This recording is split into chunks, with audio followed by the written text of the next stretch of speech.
Bryan, we just had another interview, a big one. A former champ was rocking with us for about 15 minutes. It's been a minute since he's been in the ring, but man, I'm excited to see him fight. Jarrett Hurd is back, and we had him on the show. We talked for about 15 minutes, as Shantelle pointed out. He means business, feels very rejuvenated, it Yes. appears. And he's back for the first time in almost 2 years on the Brandon Figueroa, Mark Marcaio card on Showtime this weekend. So be sure to check him out in this interview and in the ring. Real quick, just to let technology was kind of being technology and sometimes unreliable. So, the quality came in and out a little bit at times, but for the most part, you'll hear him because, on the mandatory, you'll be able to hear things for the most part. So here's Jarrett Hurd. We appreciate the time. And look, we think he's going to come back with a vengeance this weekend, and we're hoping to see that. So here's Jarrett Hurd.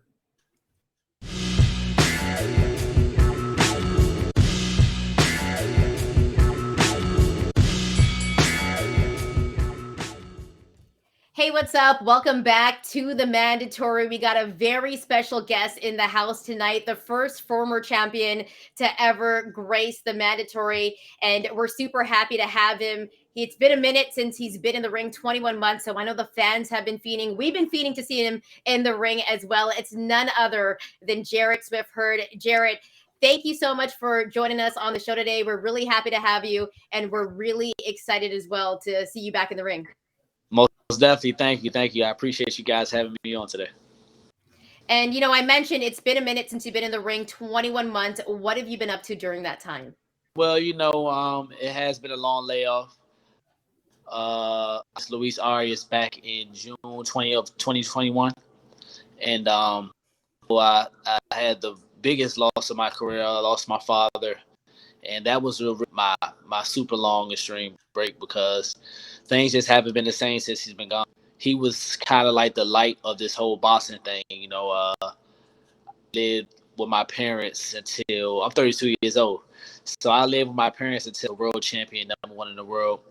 And, and ever since he's been gone, I haven't really had the type of conversations around me about boxing. I branched ventures, become opening up a few businesses, and my new home 2 years ago, and I was remodeling and things like, and just recently got engaged. So those were more of the hot topics for me. He's been gone. He was the guy that whatever room we went in, whatever.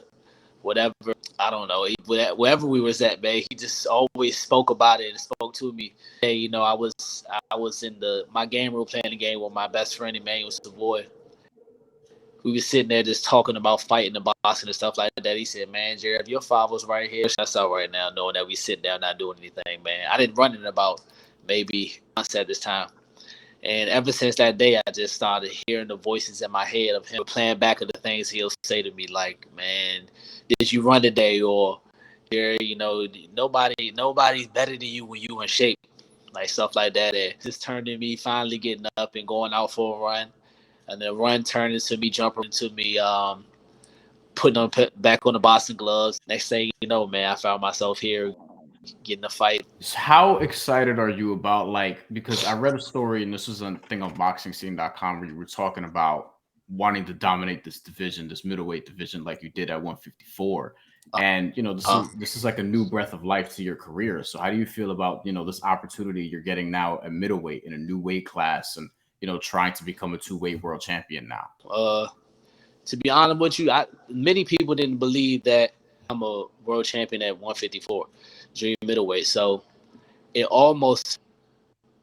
I'm back in the position I was in before I was world champion, always fighting on the B side. People not believing that I had like Erislandy Lara or things like that. So for me, this is the time where I like to prove people wrong, and it motivates me.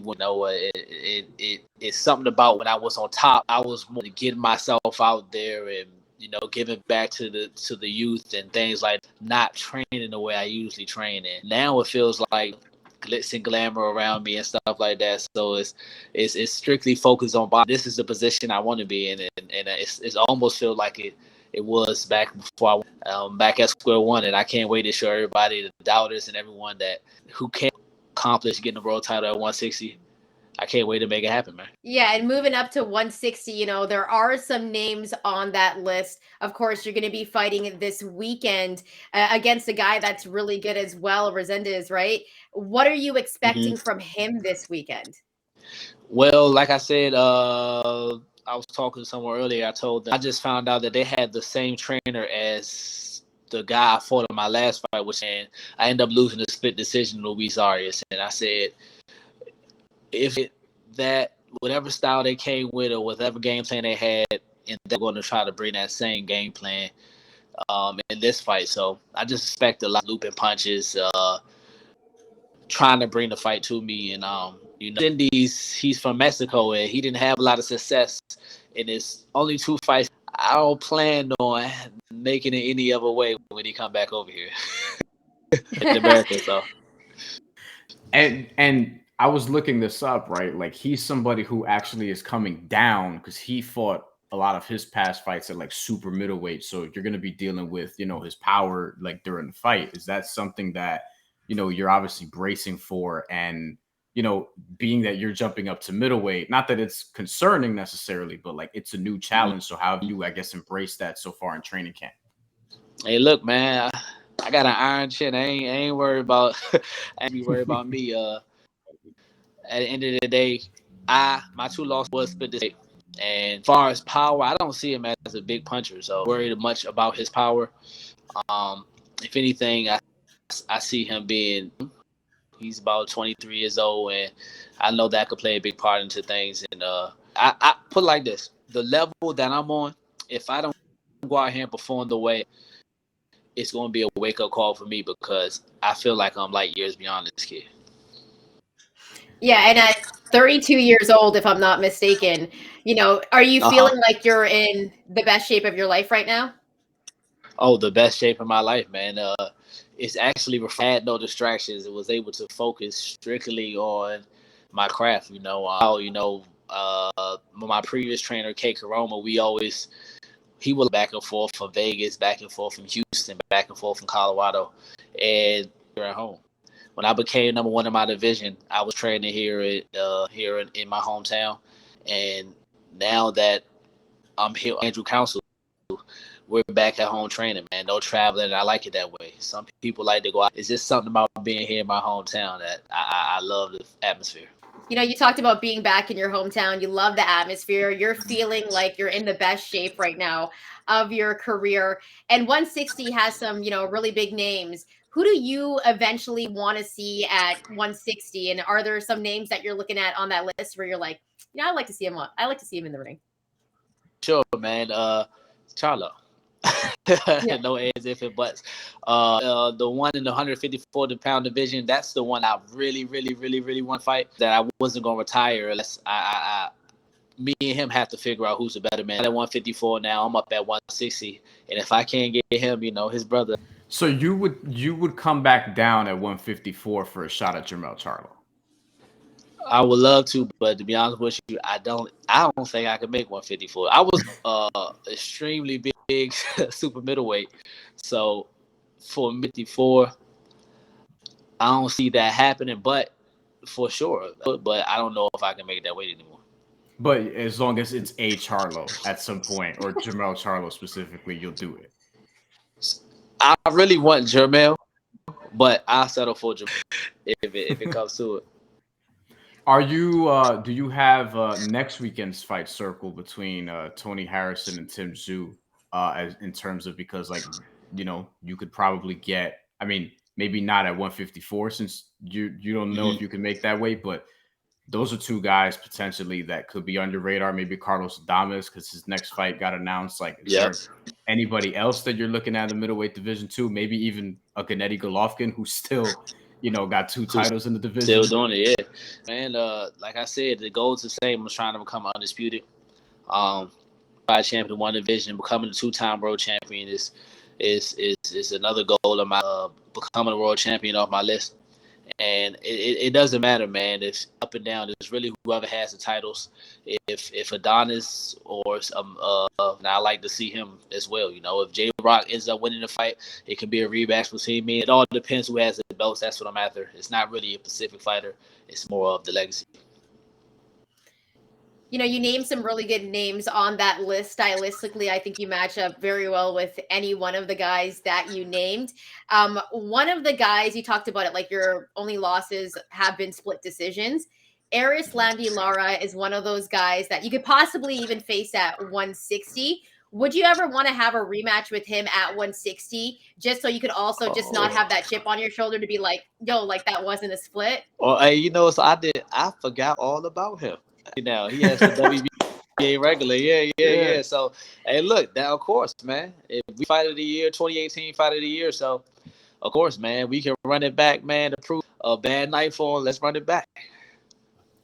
What do you think, Jared, is going to be most different about this run of your career than the one you had previously, where you were, unified super welterweight champion? What do you feel like this new leg of your career at middleweight, being in your early 30s, like? Why do you feel like this is going to be different and perhaps better than the success you already had? I don't know if it's going to be more success. I feel like I'm back to where I was before I became world champion. You know, people putting me on the B side and up against these top names.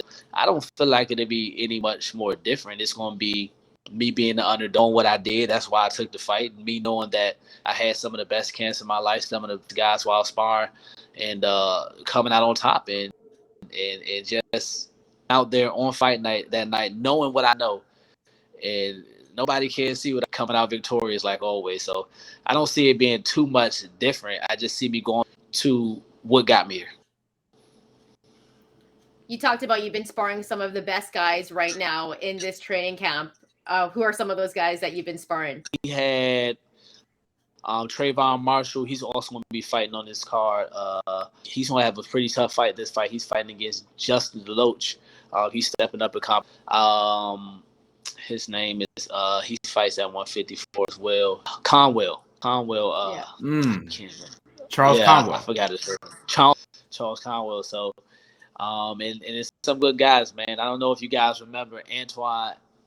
He fought on Showbox a few times as well. He took a little break, but he came back to help me.